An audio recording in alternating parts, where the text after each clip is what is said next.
j'espère que vous allez bien.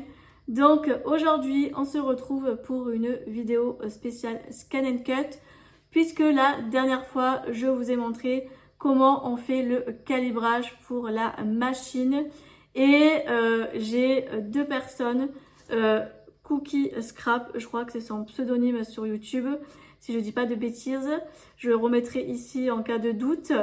Et j'ai aussi Charlène, le petit monde de Chachou, qui m'a aussi fait la remarque en message privé. Je remercie infiniment. Et en fait, elles m'ont dit que j'ai fait une mauvaise manipulation, puisque en fait, sur la machine du côté droit, je vais vous montrer ça juste après, il y a un petit bouton gris qui permet de monter les rouleaux, enfin le rouleau, et de le descendre. Moi, je pensais que ça permettait d'insérer le tapis, et elle m'a dit qu'il faut surtout pas toucher, puisque sinon ça abîmait les rouleaux, et c'était pas bon de faire ça. Bon, ben j'ai essayé quand elles me l'ont dit, effectivement ça marche même sans faire ça. Donc ben écoutez, je ne touche plus, voilà, je connais la leçon, c'est bon. Bon, ça y est, on est sur la machine. Et en fait, je vous parlais de ce bouton-ci.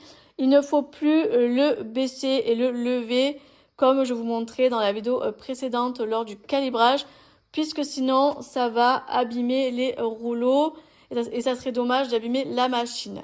Donc du coup, ben là j'ai mis mon tapis avec, vous voyez, mon petit tamponnage que j'ai mis. Bon, je ne vais pas lancer la découpe, c'est pas le but de la vidéo.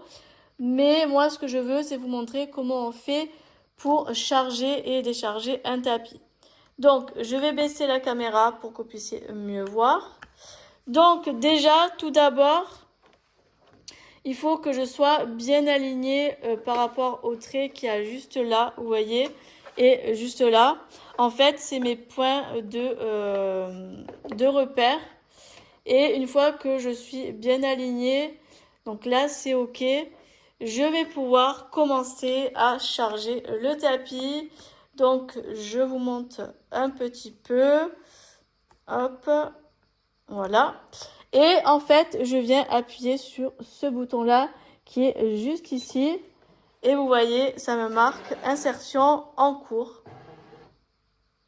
Donc là, c'est bon, il est inséré. Et si vous voulez décharger votre tapis, eh ben, il faut juste à nouveau appuyer sur le bouton et ça décharge le tapis. Donc voilà, je vous ai montré comment on fait pour charger et décharger un tapis de découpe.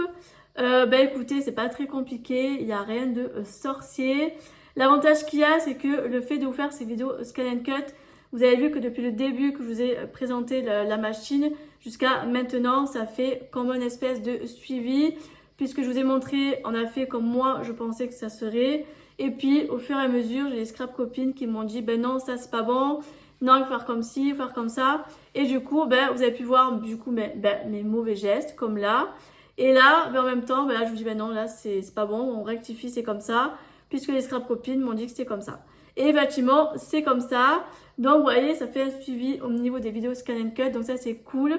Dites-moi en commentaire si vous aimez du coup les vidéos que je vous fais par rapport à la Scan and Cut. Et si vous en voulez plein d'autres. Puisque je serais très curieuse de savoir si ça vous plaît. Moi, en tout cas, je me régale de vous proposer ces vidéos avec la machine. Puisque chaque jour, je découvre des petites choses. Donc, c'est super chouette. Et je commence à bien prendre en main la machine. Donc, je suis super contente. En tout cas, j'espère que cette vidéo vous aura plu. Et moi, je vous dis à très bientôt dans de prochaines vidéos. Bye bye.